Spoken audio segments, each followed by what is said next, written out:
One of the most influential American writers of the early 20th century was H.L. Mencken, and he famously wrote that there is always a well-known solution to every human problem. Neat, plausible, and wrong.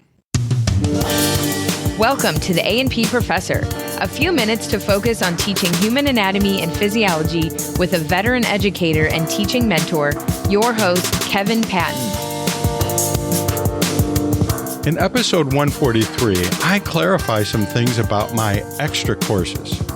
We see why microtubules may have magical powers, and I reveal the one secret strategy for teaching success.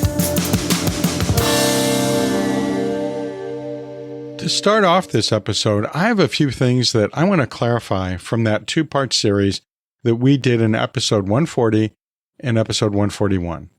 That first one, episode 140, described a pre-A&P course that I taught for many years. And the second one, episode 141, described the A&P 1 supplement course. And as I make those clarifications and fill in some blanks and do some explaining, I want to share a few things that I learned by designing and teaching those courses. First off, I want to clarify something about course materials. Now, in episode 140 about the pre-A&P course, I went into some detail about what resources I expected students to have available to get them through the course. And they were all optional and sort of used on an as-needed basis because, well, it's a review course, a refresher course. So they would get stuck in certain places, but not every place. So they used those course materials as needed as they made their way through the course. Now, as far as the A&P 1 supplement course, I did have some specific resources that I wanted them to have beyond what they were using for their regular A&P course. And I realized that after the episode was published that I kind of glossed over that. So I did add a link to the show notes for episode 141, and you may have already seen that links you to the list of resources that were required of students the last time that I taught the A&P 1 supplement course. But I did want to call your attention to it in this episode, and I'll repeat the link to those items in the show notes for this episode. So you can see those show notes wherever you're listening right now probably has the show notes, and you can see the link there. Or if not, go to the approfessor.org/143, and you can get all the links there, including this one. And if you go through those links, you'll see what resources are there. And it's pretty obvious why I used those resources. But there are some stories and explanations that I think that you'll find interesting and useful. I just didn't have time to fit them into this episode. So I'll circle back to that soon, and we'll come back to it. And yeah, it's spacing. That's what I'm doing. I'm trying to interleaving. I'm interleaving this with other topics so that you learn better, right? See, I'm using my contemporary teaching strategies here. Now, something that I forgot to emphasize in that two-part series of episodes, especially in episode 141, relating to the A&P 1 supplement course, is this is where I really started to appreciate what is now called ungrading or alternative grading, or in my case, Wacky grading. And yes, I am waiting. I'm waiting for that term, Wacky grading, to show up in the literature. That's one of my hopes for the future. Maybe I'll put that in the prediction episode that I always do at the beginning of a new season of this podcast. But back then, I was totally unaware of any ungrading movement or alternative grading movement. And maybe it wasn't really something very visible back then. It's now very visible these days. Now, if you go back and listen to episode 141 and how I assigned points, I did have points. Not a single point was based on correctness or percent of competence in any of the assigned tasks in that course. I even let each student and a peer both review the portfolio of all their work in the course at the end of the semester and recommend how many points they should get for that portfolio of work. By the way, there were always a handful of students who were aware of the fact that they didn't complete every part of every task at their best level of performance, and they were too harsh on themselves. And I ended up raising their points that they were recommending to me at the end and that their peer had recommended at the end. I did that because I thought that was a better reflection of what they were doing. Because after all, and this is one of the things I think about many forms of alternative grading, is students aren't used to it. They need time to get used to it. They need instruction in getting used to it. They need experience in using it. And I think that some students probably are too lenient on themselves, and other students are too harsh on themselves. So that is an issue that I ran into with this Wacky grading. And one way I handled it was I could always override the grade they gave themselves by looking at what they were doing. And of course, I would discuss it with the students if I felt it needed discussing. So yeah, not grading as usual, hardly grading at all. Probably more like pretending to grade. Wacky grading. I'm thinking more and more that name, Wacky grading, is a good name for it. I think this course works best if it's more about a mentoring experience with a lot of self-discovery and building confidence and failing and then getting better. When we have experiences like that, does a performance-based grade really mean anything? No. You may gain a few things by following this podcast and regularly listening. I hope you do. But would you think being graded on that would be helpful to anyone? Should I assign a A or a B or a C or an F to listeners of this podcast? Nope. Now, you can earn a badge for engaging in each episode, but it's not graded. Not really. I mean, you have to sort of turn in a reflection at the end to get that badge. And I suppose if it shows zero effort or it's blank or something, then you're not going to get the badge. But really, that's not the same as grading. That's not anything like traditional grading.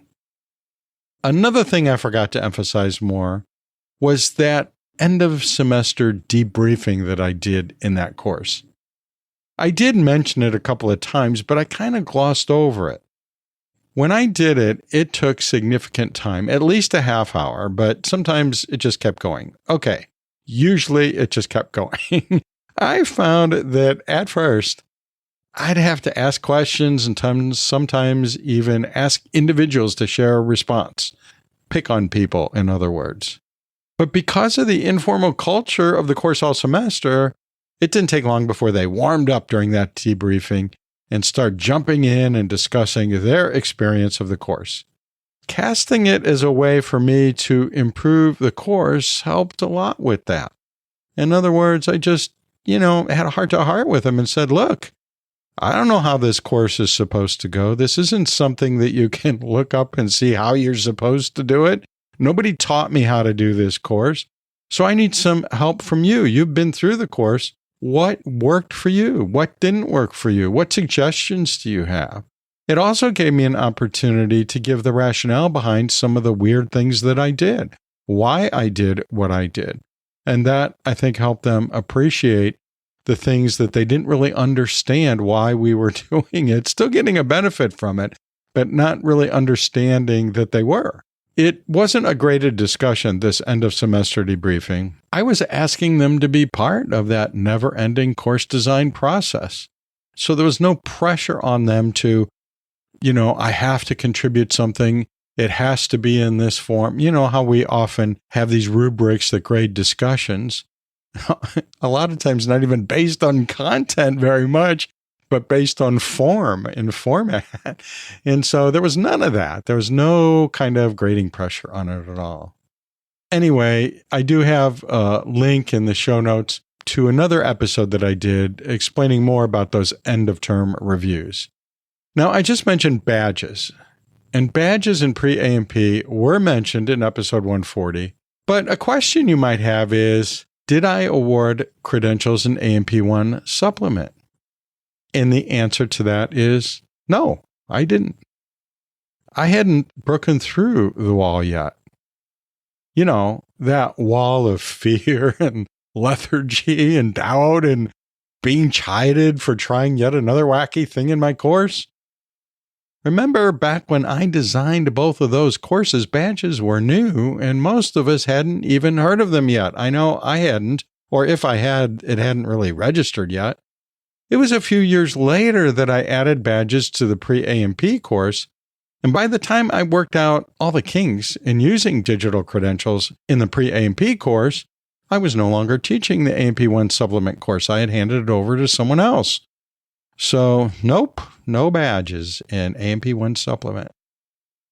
Now, speaking of badges in the pre-A&P course, in my mind, I wanted something like badges to be an incentive and reward and visible recognition of the obstacles that the students overcame and the difficulties that they pushed through. If you go back and listen to my description of the pre-A&P course in episode 140, you may think, what? Isn't that simply a refresher course? The basics that they already learned in previous courses? Yep, that's true. It wasn't Calculus 3 or Advanced Physical Chemistry, but for many students, probably most students, it seemed just as hard for them. Probably a lot of that had to do with the fact that they thought it was going to be easy. It's a refresher, a review after all. And it's self-paced, and the grade is based entirely on open, untimed online tests. Yeah, that's going to be easy. I can breeze through that. What they didn't expect was to face the fact that they'd forgotten most of what they'd learned. That's a common experience in all of us, all the time, with everything. Even if a lot of that learning was recent, and even if they had received good grades, they still ran into obstacles. Things they forgot, things that they had struggled with originally and took a low grade on, and it averaged out okay for them. And a big thing was that they could not move to the next module until they got a B or better in the module that they were working on. Students are used to that thing I just mentioned of doing badly on a test or two, but still carving an acceptable grade out of the remaining tests and assignments. And, of course, hoping for extra credit at the end to balance out that lack of learning that they ran into here or there in the course. It was hard for them to keep going with attempt after attempt when they did get stuck. They weren't used to just keep working on a problem until it was solved. They usually just moved on to the next thing. A lot of courses are designed so that's their only choice is, nope, you failed it. Sorry, we're moving on to the next thing. An F is an F is an F. Sorry. Take this course again sometime, why don't you? And that's not how I wanted this course to be. So, yeah, that's hard to do that. Hey, I'm on my 5th attempt. This is ridiculous. I'll never get it. Oh, yeah, you will. People have had far more attempts than that, and finally they broke through, and it worked for them. And, you know, it wasn't easy with their hard case teacher, me, never, ever, ever, ever allowing them to skip to the next module. Yes, these were obstacles for them, challenging to their learning processes, but also, perhaps more importantly, challenges to their concept of themselves as capable students. That's the source of their frustration. How could I be taking 5 attempts at this? Something is wrong with me. I recently read an article about building confidence in youngsters, and it resonated with this experience.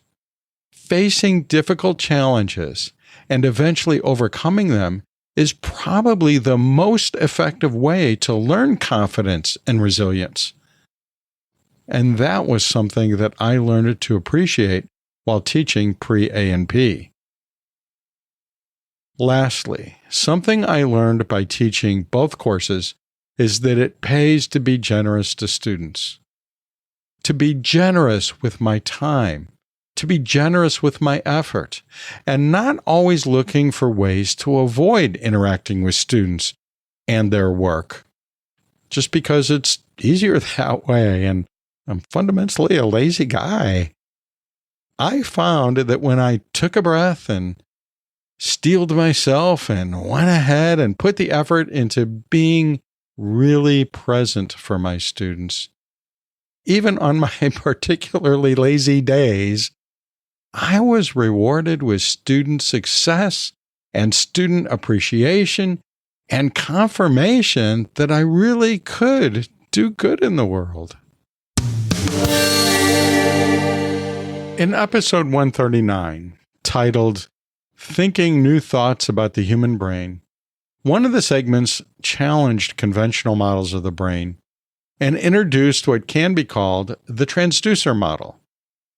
Inspired by psychologist Robert Epstein, this thought-provoking model likens the brain to a two-way transducer, sending and retrieving information kind of like a mobile phone accessing external servers. While it may sound far-fetched or even outright wacky, there's that word again, wacky, the transducer model encourages us to explore alternative perspectives and at least consider the possibility of information exchange beyond what we usually consider the natural boundaries of the brain. Now, recently, the magazine Popular Mechanics, which often explores some really deep things in physics, surprisingly deep things for that kind of a magazine, they recently published an article that refers to current research that calls attention to a view of human consciousness, which, yes, is a topic in physics, believe it or not. Physics and biology are crossing over more and more these days, I'm finding. Maybe you found that too. Maybe that's your area of expertise. If so, hey, come on the podcast. Let's talk about that because I'm very intrigued by it and know hardly anything about it, which is reflected in this segment, I think. But anyway, they are looking at human consciousness, and these are legit scientists who are doing this, looking at consciousness. And there is this view of consciousness that's based on a theory proposed a long time ago, decades ago, by Nobel Prize-winning physicist Roger Penrose and an anesthesiologist working with him on this, Stuart Hameroff. Now, it's called, this is really weird, talk about wacky. I don't know where they come up with some of these names, but anyway, it's called the Orchestrated Objective Reduction Theory. Okay, that's obvious what that's referring to, right? And it's not a very easy to use name if you need to use it 13 times in a paragraph. So, well, luckily for us, it's most often reduced. It has the word reduction in it. So that was a pun. Boy, that's bad when you need to explain puns like that. Okay, let's leave that aside. So it's orchestrated objective reduction. We can reduce that name to an abbreviation, ORC-OR. That is ORCH space OR. So orchestrated objective reduction, ORC-OR. So that's how I'm going to refer to it, because it's easier for me to remember that name than the full name. So that's the short name.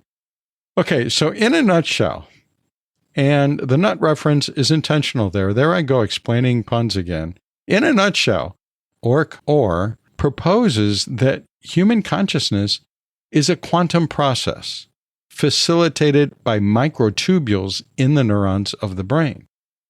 Now, the part of that I know about is that there are microtubules in the neurons of the brain. I have a very quickly passing familiarity with what quantum processes are. Just really very barely. And I'm afraid that some of what I think I know has seeped in from science fiction stuff, and so is probably really wrong. But, well, there it is. Maybe all of us need to learn more about quantum processes. ORC-OR says that consciousness is a quantum wave that passes through those microtubules in the brain. And as every quantum wave, it has quantum or at least quantum-like properties.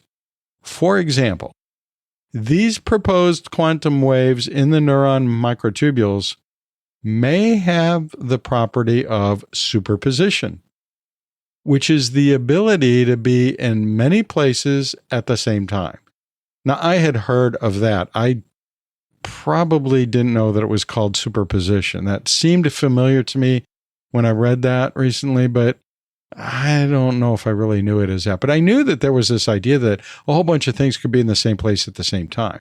So I knew that my brain was going to have a hard time wrapping around quantum properties. And that's probably why I've kind of avoided it, because I'm thinking that my brain isn't complex enough to understand it.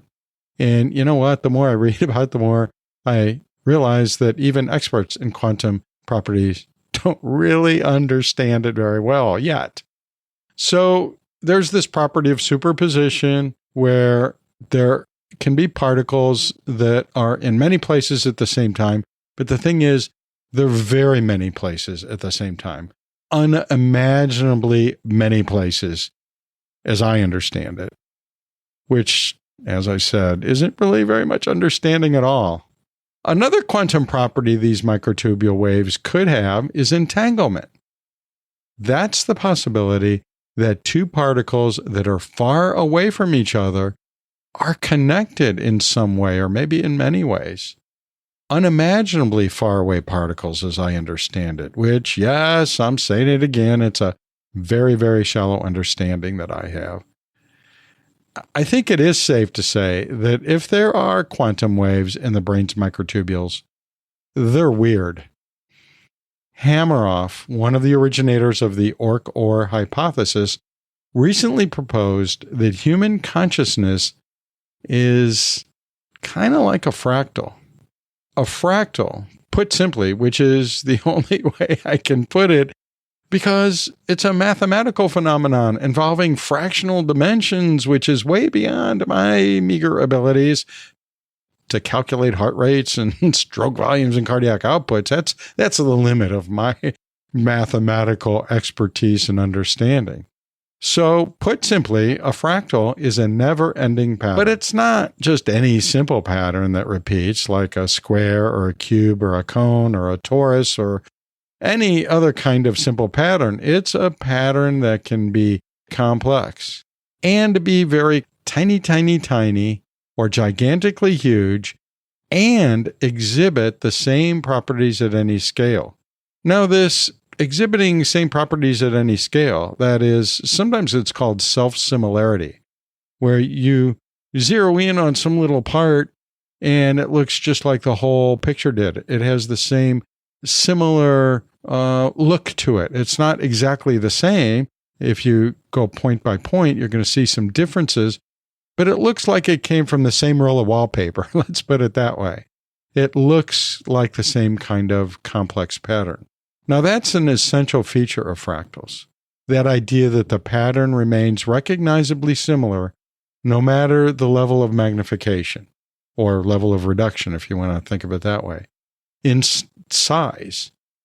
So you can zoom in, you can zoom out, it's going to look kind of the same. Hameroff goes from there to say that typical conscious states are simply, well, ordinary. They're just ordinary. For example, when I know that I exist, that's a simple kind of consciousness, a simple state of consciousness. But perhaps if I'm in a higher conscious state, according to Hameroff, it has those weird quantum characteristics, like being in all places at the same time. Whoa.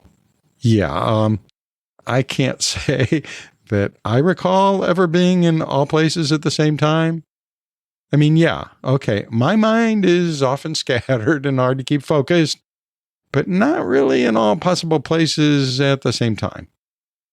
But if it can happen, then maybe my brain can connect or entangle with quantum particles outside of my tiny fractal-like brain. maybe my mind can connect anywhere in the universe, or maybe in more than one universe or dimension or whatever. And if that can happen, then maybe that idea about the brain being more of a transducer that connects my mind to some quantum computing function that resides way beyond the clouds, perhaps even connecting all of us together at some level, is possible. Like that transducer model I talked about in episode 139. I know. I know. This is getting weirder by the moment.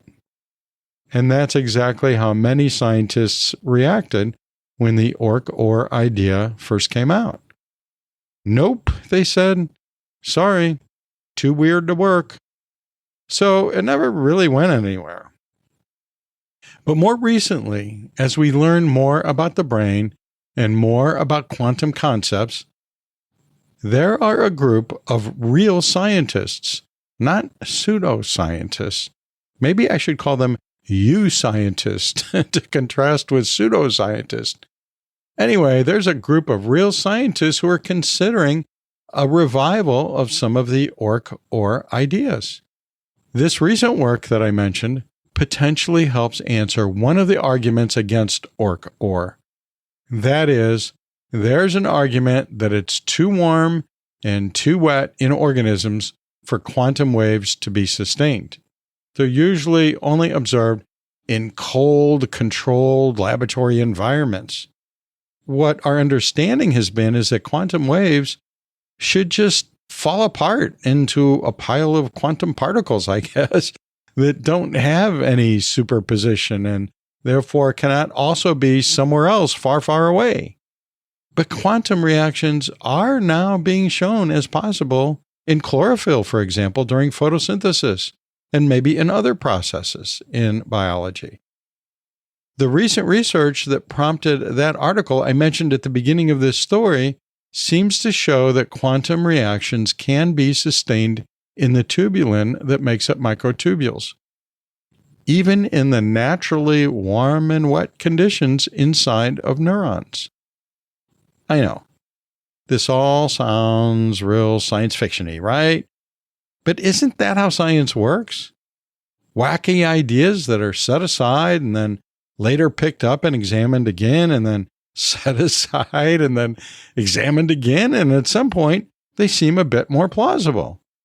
Sometimes they deserve to be set aside again, sure, but sometimes not. With these quantum wave ideas, with the ideas that consciousness may reside in microtubules inside brain cells, who knows where they'll go? They'll probably go everywhere at once, right? Well, wherever these ideas go, it sure will be fun watching it happen. Earlier, I promised to tell you the one teaching strategy that will fix your anatomy and physiology course. But the question is, does your course really need fixing? Well, in one sense, no. Your course does not need fixing, in the sense that hearing about all kinds of new and different ways of teaching A&P and hearing my peers gushing about this technique or that technique makes me start thinking the way that I teach A&P must be pretty lame. It surely has to be, I don't know, less than? But I don't think that's true. I mean, if you know that there are things about your course that need attention, or you're not satisfied with the learning outcomes, well, yeah, then okay, it needs fixing, to put it one way. But I think some of us are intimidated by all the different ways we hear about our peers doing their classes. And we shouldn't be intimidated. Curious, maybe. Intrigued, probably. But hey, we all have our own paths. And that's good. But in another sense, the answer for all of us is yes, our course needs fixing. But not necessarily because it's broken. Any course can and should evolve over time and get better and more effective. So what is that one magical strategy that will fix my course? That will really, fix any course? Well, I have an answer to that. It's a two-part answer. Here's the first part. Part one is there is no one strategy. Teaching is an art and a science.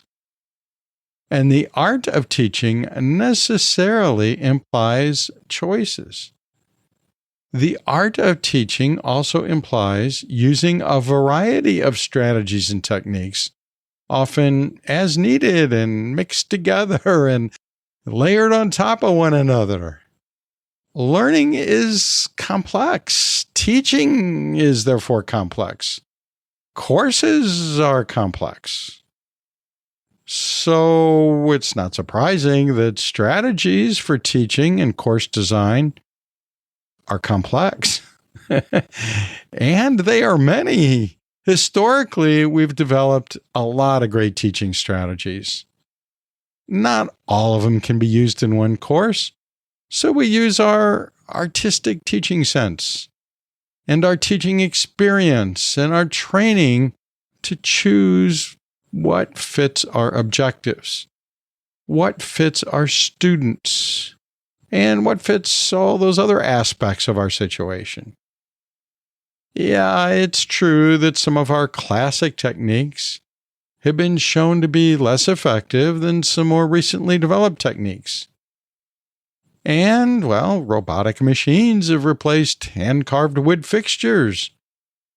That is, sometimes the classic, slightly less favored techniques are just right in a particular situation. Sometimes I want a hand-carved wood fixture with all its flaws. And sometimes I want something that's perfectly done or maybe more inexpensively made.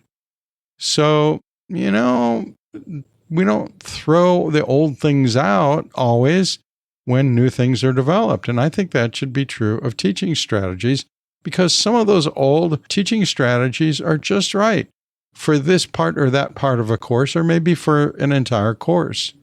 And our available choices grows over time, right? Cognitive science and sometimes just a quirky nonconformist here or there continues to offer new, rarely seen strategies or new angles to old strategies. And all of these strategies, classic, contemporary, and truly wacky, may each work well. There are choices, right? The thing is, if you take any one of those strategies and add or maybe swap out that teaching strategy into your course, it could be the one thing that really cranked things up a notch in student success. Over the last few years, I've shared some of the classic, contemporary, and truly wacky strategies that have had big impacts on my A&P courses. Whether traditional, non-traditional, or from outer space, I resisted every one of them. Many of those I thought were ridiculous, or stupid, or ill-conceived when I first encountered them. Oh, I can be so judgmental and full of myself about these things sometimes. And as I've shared before, I've mulled them over, often reminding myself how unworkable or heretical they are. And yeah, I eventually let some of them win me over. And then I try them out and then tweak them a bit and then either accept them or reject them. Sounds kind of like the scientific method, doesn't it? Well, whatever it is, it works for me. Now, I have more. Just hold on for a second or two.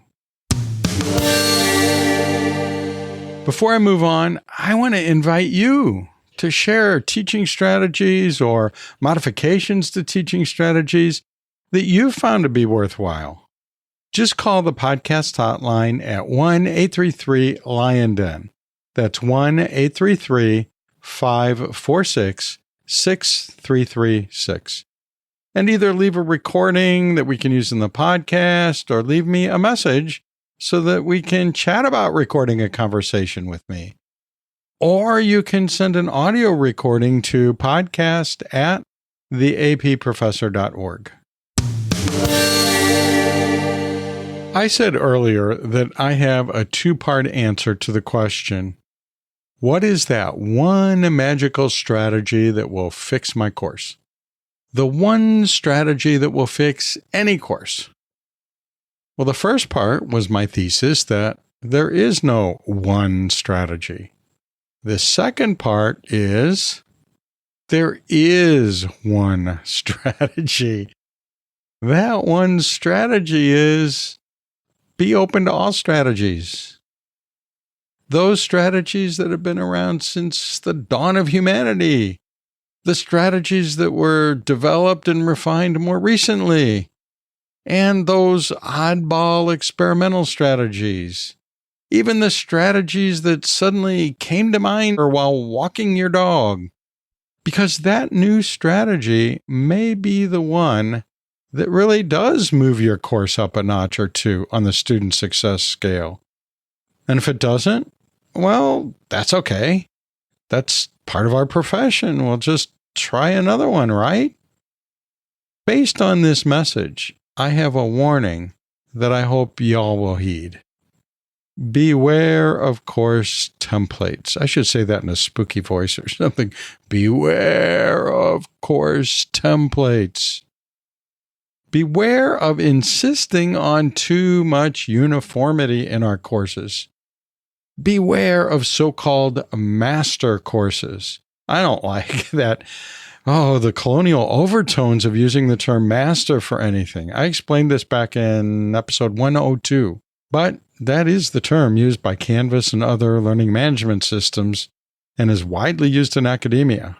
But I'm uncomfortable with it, so I'm going to call them official courses or designated courses or some other synonym like that. Now, why should we be aware of course templates?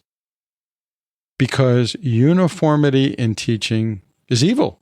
It's immoral, and it tends to wreck learning. Now, as I look at my notes, the thought occurs to me that words like evil and immoral may sound a bit too hyperbolic or dramatic. But you know what? I don't think so. Let's look at my reasons, and then you can decide if I'm overplaying this. Yeah, okay, that's overplaying it. But hear me out.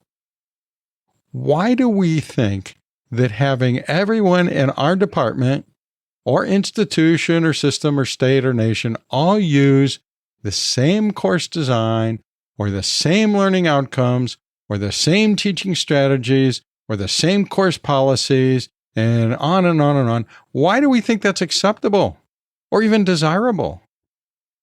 Is it because it helps learning? No.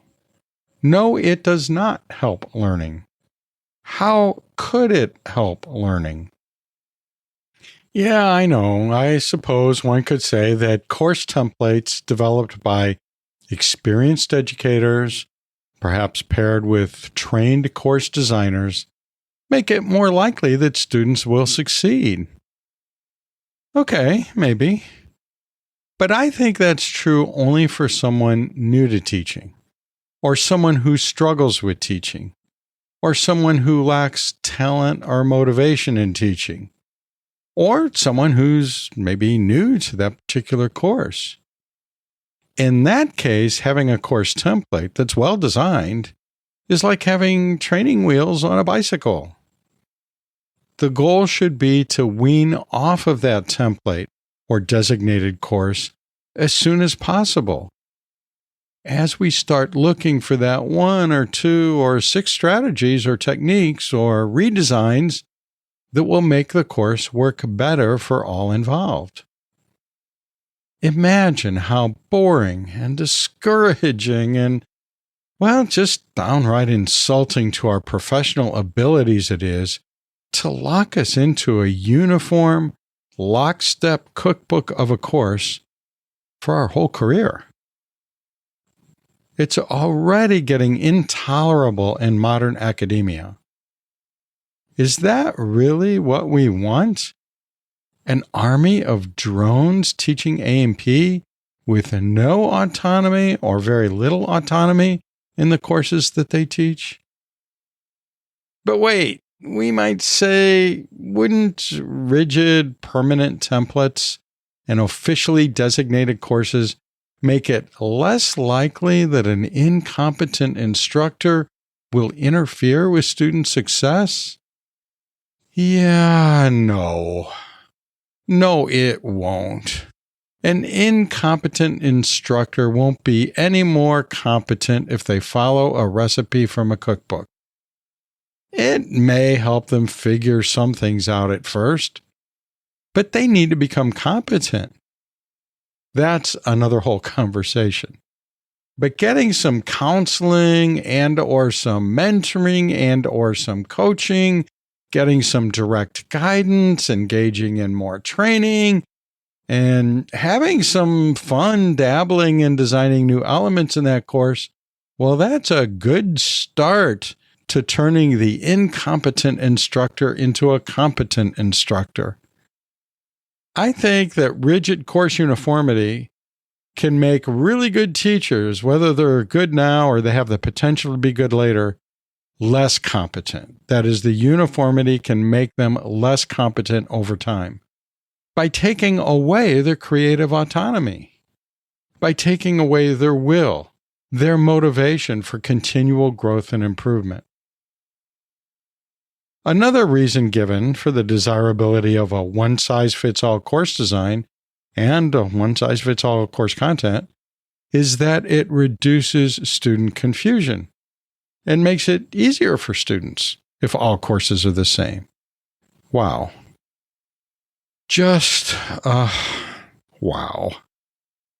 Wait, let's make that 4 wows, the highest rating on my scale.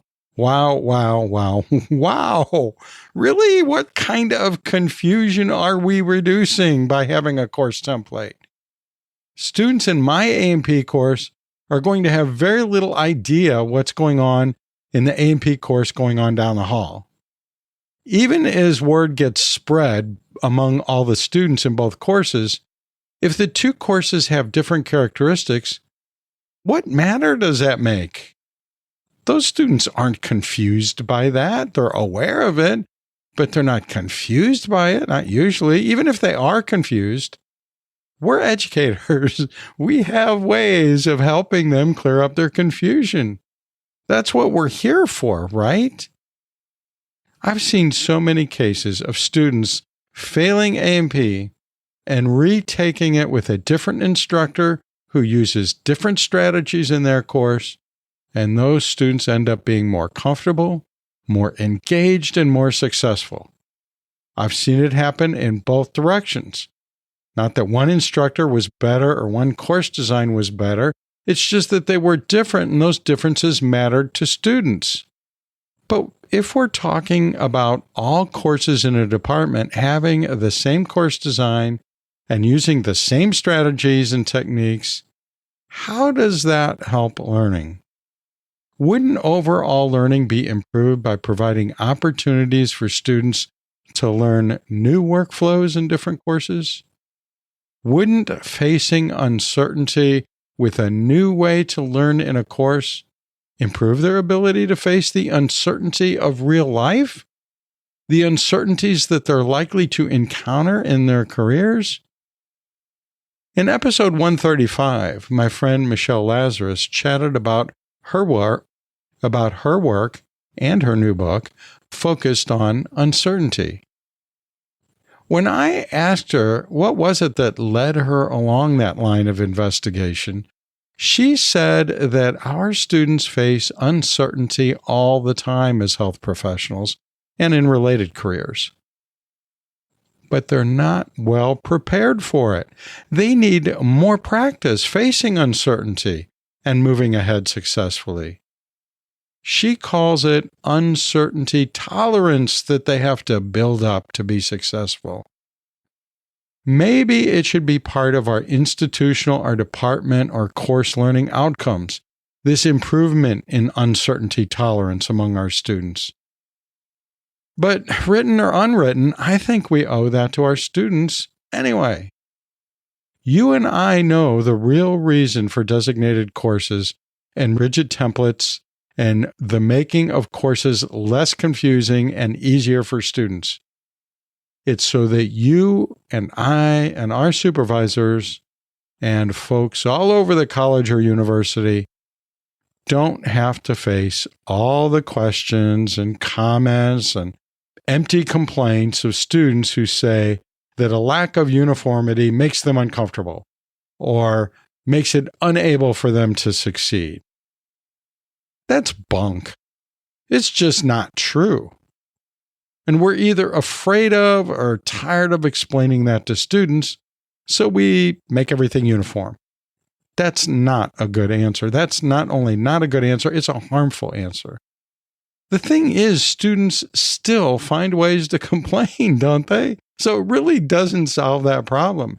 They still find ways to deflect from having to overcome obstacles that they really need to learn to overcome for learning to happen, to be educated people, to be prepared for their careers, to be uncertainty tolerant. And yeah, I know that sometimes there are logistical reasons for some uniformity. For example, everybody having lab practicals on the same day or in the same week, or having a practical or final exam in common to all courses, or things like that. But having one or two or three common elements because we can't think of a better solution to our logistical challenges, that can still allow an awful lot of choices about teaching strategies. I'm suggesting that preserving instructor flexibility and freedom should be among the highest priorities as we implement courses. Okay, yeah, maybe using pre-made courses has some benefit to starting us off in teaching in general or teaching a particular course. So, see, I backed off the hyperbole and drama a little bit, didn't I? However, I still think that forcing all courses to be rigidly uniform does not do what some say it does, and it potentially damages students, and it almost certainly damages educators. So my warning is resist. Please be very, very, very, very careful with forced uniformity. That's 4 varies. My highest rating. In this episode, we kind of went all over the place, didn't we? We started out examining nuances of my extra A&P courses from episodes 140 and 141. For example, I further explained the evolution of my wacky grading approach and reflected on the significance of end-of-semester debriefings. Then I explored the impact of badges within courses, and I also emphasized the value of persistence, confidence building, and being generous. I then reviewed the transducer model of the brain, first mentioned in episode 139, where I compared it to a mobile phone accessing external servers. In this episode, I briefly explain the ORC-OR theory that proposes consciousness occurs as quantum waves in the microtubules of brain neurons. Quantum properties, such as superposition, could explain how the brain works as a transducer. And recent investigation counters the argument that quantum waves would break down in the warm and wet microtubules. And then we turn to the feature topic for this episode, the one single ultimate sole teaching strategy that will fix your A&P course. A&P instructors often wonder if their courses need a revamp. While no universal teaching strategy guarantees success, the art of teaching lies in choosing the right mix of time-tested and contemporary techniques. Drawing from personal experiences, I highlighted a journey of discovering, adapting, and refining various strategies to boost student outcomes. In the final segment, I addressed the quest for the single ultimate course fixing strategy. The emphasis was on flexibility in continually trying new things to improve a course. That flexibility includes having a very light touch when it comes to course templates and rigid uniformity among courses, which could stifle uncertainty tolerance among our students and cut us off from experimenting with better ways to teach. From age-old techniques to fresh experimental approaches, being open to all strategies is really that one key to teaching and student success. Now, as you can imagine, I have a lot of links to past episodes and external articles and other resources that help you dive deeper into any of these topics that you like. If you don't see links in your podcast player, go to the show notes at the episode page at theapprofessor.org/143, where you can explore any ideas mentioned in this podcast. And while you're there, you can claim your digital credential for listening to this episode. I'll see you down the road.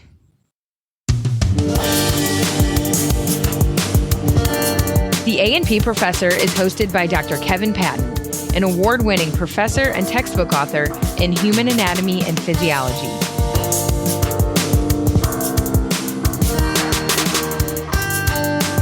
Please keep both hands on the steering wheel while listening to this episode.